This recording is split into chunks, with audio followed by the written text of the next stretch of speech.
Olha, em meio à pandemia, muitos casais acabaram se adaptando e também aprendendo a lidar com o relacionamento virtual. Afinal, em algumas situações, o distanciamento social é necessário também para os casais.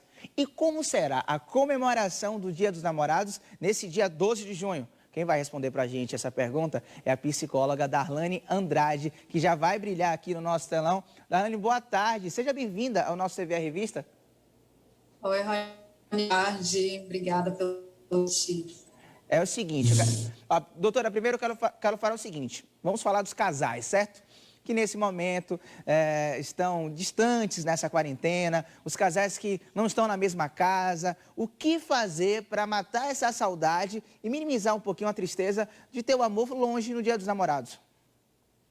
Sim, são duas questões que eu gostaria de trazer. Nesse período de quarentena, eu tive aqui no programa em março, né? A gente falou Isso. sobre violência contra a mulher, mês da mulher, né? E a gente vê que é um tema que cresceu, explodiu, assim, as notícias sobre violência contra a mulher, a violência.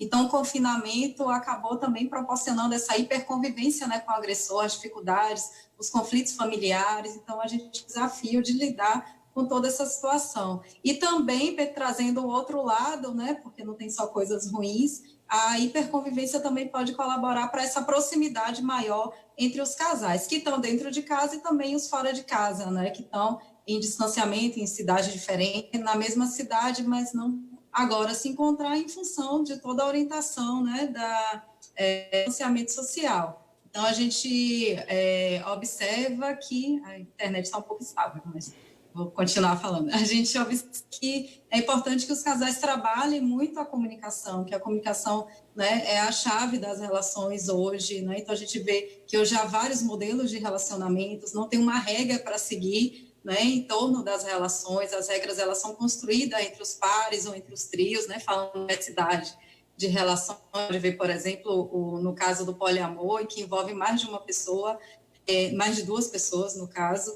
Então, é importante os casais ou triais, investirem nessa comunicação, criar rotina dentro de casa, ou até quem não está na mesma casa, criar essa rotina, né, criar uma proximidade, construir projetos juntos, né, não esquecer de projetos em comuns no futuro, porque esse futuro está aí, ele pode continuar sendo alimentado, né, isso favorece o estreitar dos laços, né, do casal. Também, antes, usar a criatividade para criar usar jogos, né, criar algum elemento criativo, usar a criatividade para incrementar aí a rotina dos casais, jogos online, a mesma série, né, pedir alimento no mesmo restaurante, enfim, para dar uma ideia, quem não está na mesma casa, por exemplo, né, dar uma ideia de que você está construindo uma rotina naquele momento, né, e alimentar aquela relação. Então, é super importante a gente pensar como esses podem ser fortalecidos, né, e celebrar esse Dia dos Namorados, né, como um dia de fortalecimento do amor entre as pessoas. A gente pode ver que a internet está oscilando um pouco, mas dá para escutar tranquilamente a psicóloga Darlane. Então, Darlane, pode seguir aí falando bastante com a gente, tá? Eu quero aproveitar para saber o seguinte, você falou agora sobre a convivência. De fato, além, obviamente, da violência, que isso precisa ser denunciado, precisa ser, obviamente, combatido, muitos casais vêm brigando também bastante, né? A hiperconvivência vem atrapalhando bastante a relação dos casais. Nesse momento de Dia dos Namorados, é necessário primeiro resolver a convivência para depois se pensar em o que fazer no Dia dos Namorados?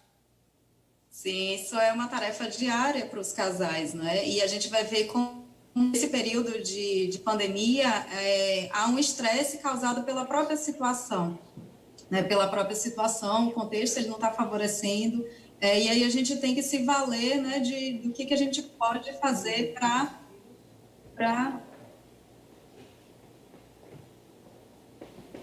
Pode seguir, a gente está te escutando.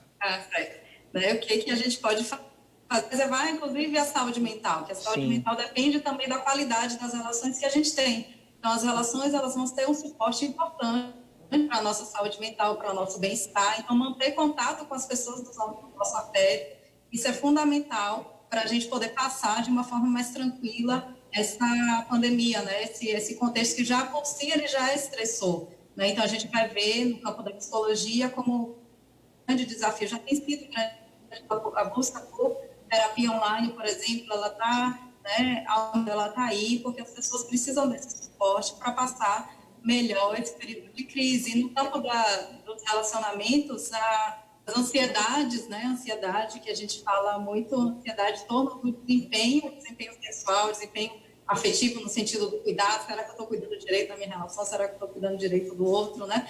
Essa ansiedade, ela pode ser acentuada, né, em função do contexto, e é super, se o casal não está construindo modos de convivência saudável, né? Se esses conflitos eles estão acontecendo de um modo muito constante, é importante também buscar ajuda. Tem profissionais, né, disponíveis, especializados para ajudar especificamente esses casais. Doutora, tem mais uma pergunta aqui. Ó. A Maria Edilene, ela mora em Camaçari. Lembrando que você pode participar com a gente através do WhatsApp, 7196260307. Nosso WhatsApp aqui está pipocando de informação, a galera querendo tirar as suas dúvidas. Olha, a Maria Edilene, de Camaçari, pergunta: eu tenho 2 filhos pequenos em casa e agora eles ficam o tempo todo em casa. Isso desgasta, estressa bastante e às vezes eu fico sem forças.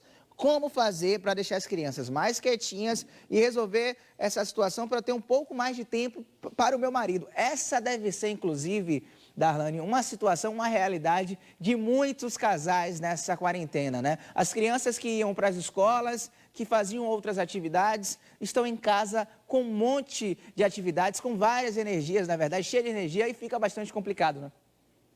Sim, é importante a gente falar na rotina da família e do casal, é importante incluir a divisão de tarefas domésticas. Então, essas atividades que requerem cuidado, né, com as crianças, com a casa, precisa ter a participação dos dois, né? É porque a gente vai ver na nossa cultura como as mulheres ainda ficaram muito sobrecarregadas, né, e a cargo desses cuidados com a família, né, com a casa. Então, a gente precisa trabalhar, né, nesse sentido cotidianamente, conversar com a família como um todo, principalmente chamar os homens para nesse cuidado, porque senão as mulheres, porque, né, sobrecarrega e realmente o investimento na relação ele vai ficar comprometido. E lembrando que o investimento da relação ele é feito pelas duas pessoas, né, pelo homem, se for um casal, né, de 2 mulheres, 2 homens, enfim, mas ele é feito pelas pessoas. Então não é importante que não uma pessoa não fique a cargo desse investimento emocional, que esse investimento ele seja efetivamente compartilhado. É isso, é importante. Aí, homens de plantão que estão me assistindo agora,